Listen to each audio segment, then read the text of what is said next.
Lock பண்ணிடுவோம். ஏன்னா இங்கே நம்ம ஊரில் 10 நாள் லீவ் இருக்குது, அதை லாக் பண்ணி தானே நான் ஃபுல்லாக ஒர்க் பண்ண போகிறேன்னாரு. சூப்பர் ப்ரோ, நீங்கள் அது உங்களுடைய கால், நீங்கள் தான் ப்ரொடியூசர், சூப்பர் ஓகே அப்படின்னு சொல்லி டிசைட் பண்ணியாச்சு. அதை ஒரு அது கொஞ்ச நாள் கழிச்சு ஒரு இன்டர்வியூலேயே அவர் சொல்லியிருந்தார், இந்த மாதிரி படம் வந்து பொங்கலுக்கு நாங்கள் பிளான் பண்ணுறோம் அப்படின்னு சொல்லி. அப்போ கொஞ்ச நாள் கழிச்சு, அதுலேருந்து சில நாள் கழிச்சு விஜய் சாரோட படம் ஜனநாயகன்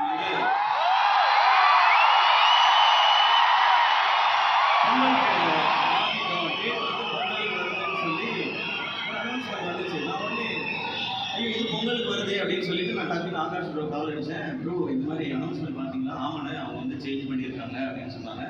நான் சொன்னேன், ப்ரோ இந்த மாதிரி அந்த படம் வருது, நம்மளும் பொங்கல் சொல்கிறோமே போது, ஆனால் 10 நாள் இருக்கிறதுனால 2 படம் கண்டிப்பாக தாங்குறேன் அப்படின்னாரு. ஓகே, பட் நம்ம வந்து ஏதாவது சேஞ்ச் பண்ண முடியுமா அப்படின்னு கேட்டேன். அப்போ அவர் சொன்னார், ஆனால் சேஞ்ச் பண்ணுறதுல 2 சிக்கல் இருக்குண்ணே. ஒன்று, நம்ம எல்லா இன்வெஸ்டர்ஸ் இதை சுற்றி இருக்க பிஸ்னஸ் எல்லாமே ஜான்வரின்னு சொல்லி தான் நம்ம வந்து எல்லாத்தையுமே பேசி பண்ணியிருக்கோம். இன்னொன்று, அதுக்கப்புறம் தள்ளினா ஏப்ரல் மேல தானே பண்ணணும், அந்த டைம் எலெக்ஷன்ஸ் இருக்குன்னு, அப்போ இது வேணானே நமக்கு வேறு வழியில் என்ன இந்த டைம் தான் பண்ணணும்னு சொன்னார்.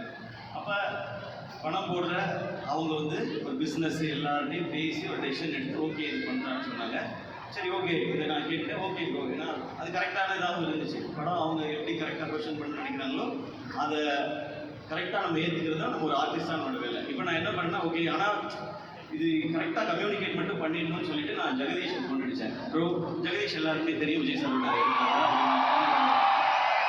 ப்ரோ இந்த மாதிரி படம் நீங்கள் வந்து போஸ்ட்பான் பண்ணிட்டீங்க ப்ரோ அப்படின்னு. ஆமாம் ப்ரோ, அது வந்து இந்த டிஜிட்டல் பிஸ்னஸ் நிறைய ரீசன்ஸ் இருக்குது, அதனால போஸ்ட்பான் பண்ணிட்டோம் அப்படின்னு.